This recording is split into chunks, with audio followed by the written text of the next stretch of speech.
এ ঠান্ডায় কি অবস্থা আমাদের এলাকাত? এই তো দেখছেন মানুষে কাম কাজ লড়ে করতে পারছে না। আজকে কামে যান নাই ঠান্ডার কারণে? হয়। ছোট ছোট বাচ্চা কাচ্চাদের তো খুবই সমস্যা হচ্ছে। হ্যাঁ, সমস্যা তো হবে। দেশ ও দেশের বাহির থেকে যারা আমার এই ভিডিওটি প্লে করেছেন সবাইকে জানাই শীতের শুভেচ্ছা, শুভ সকাল। বন্ধুরা, আল্লাহর নিয়ামত একটি শীত আর ঠান্ডা এবং কুয়াশা, কোনো কিছুই কিন্তু এমনি এমনি হয় না।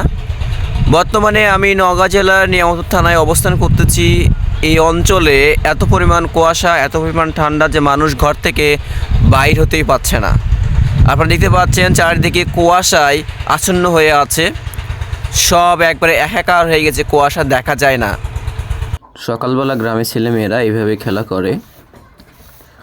এইটা হচ্ছে আমাদের গ্রামের মেন রাস্তা। দেখতে পাচ্ছেন দূরে অনেক কুয়াশা পড়েছে। গ্রামের ভিতরে একটু কুয়াশা কম থাকে বাড়ি ঘরের কারণে, মাঝে মধ্যে একটু করে গাড়ি দেখা যাচ্ছে।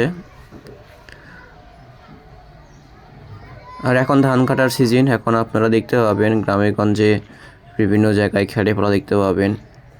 আর এইটা হচ্ছে আমাদের আরেক পাশের রাস্তা চলে গেছে। আর দেখতে পাচ্ছেন যে বড় খেড়ের পালা। আর উপরে কিন্তু প্রচুর কুয়াশা রয়েছে, নিচে কুয়াশা পড়ে নাই। আর এইটা হচ্ছে আমাদের গ্রামের যে ছোট দোকান রয়েছে। দেখেন আমি এখন যাচ্ছি আমাদের যেই পশ্চিম পাশে যে সাইডগুলো রয়েছে, সাইডে দেখেন দূরে কিন্তু অনেক কুয়াশা, গ্রামের ভিতরেও কুয়াশা ঢুকে গিয়ে পড়েছে।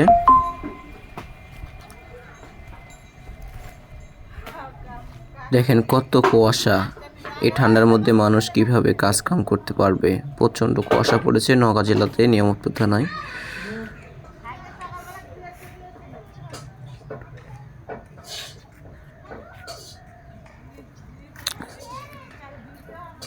আমরা একটু কথা বলি ছোট ভাইয়ের সাথে। আচ্ছা, এই যে আপনি ঠান্ডার মধ্যে বের হয়েছেন সকালবেলা, কেন?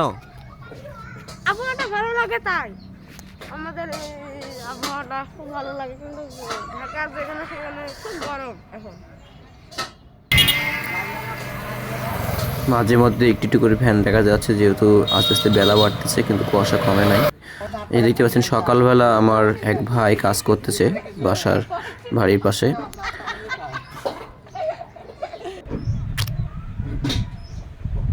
আর দেখেন এই যে বিলের মধ্যে যে কুয়াশা, গাড়ি ভ্যানে করে ধান নিয়ে যাচ্ছে কুয়াশার মধ্যে, খুব কষ্ট করে নিয়ে যাচ্ছে, কারণ প্রচণ্ড কুয়াশা পড়েছে আমাদের নওগাঁ জেলা নিয়ামতপুর থানায়।